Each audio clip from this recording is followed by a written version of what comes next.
Illinois Athletic Director Mike Thomas said this week that because of the situation he finds this football program in, he believes it's the best course of action to schedule a little bit lighter on the non-conference side to try to get to postseason play, build confidence in the program, let the players experience winning, and go from there. He also thinks there's a responsibility that schools like Illinois have to the heavyweights in the Big Ten to schedule more difficult opponents to raise the strength of schedule to give them a better shot of reaching the four-team college football playoff.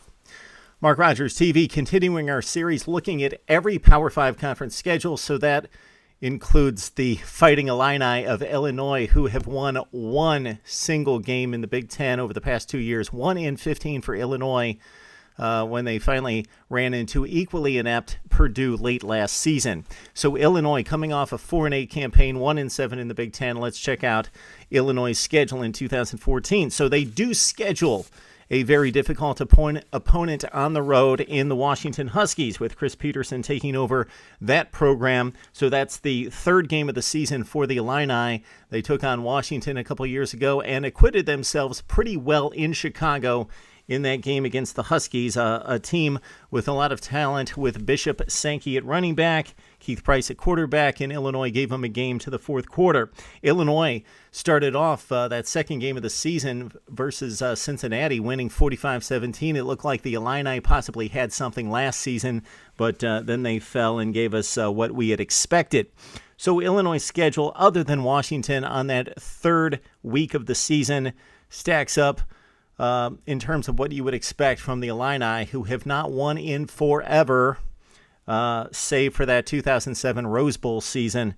Youngstown State to start it off, Western Kentucky, then the date at Washington, and then Texas State. So Illinois, like we have seen from just about everybody else in the Big Ten this season, playing a traditional non-conference schedule, first 4 weeks of the season before they go into conference play and never leave. So it's 4 straight non-conference foes and then into the Big Ten for Illinois. Again, it's Youngstown State, Western Kentucky.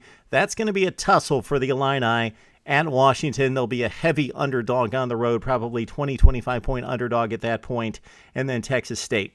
So Illinois needs to go 3-1 in the non-conference season. Then they go into Big Ten play. They are now in the Western Division, so they leave Ohio State and Wisconsin in the Eastern Division. Actually, Wisconsin moves with Illinois to the Western Division as the Big Ten has gone geographically sound in 2014. So the games in the Big Ten for Illinois: at Nebraska, Purdue; at Wisconsin, Minnesota; at Ohio State, Iowa; Penn State; at Northwestern.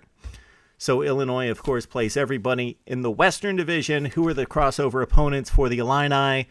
The Big Ten not doing any favors for this struggling program in 2014, as Illinois will have to play Ohio State and Penn State. So again, for Illinois, at Nebraska, a winnable game against Purdue at home. Then they've got to go to Wisconsin.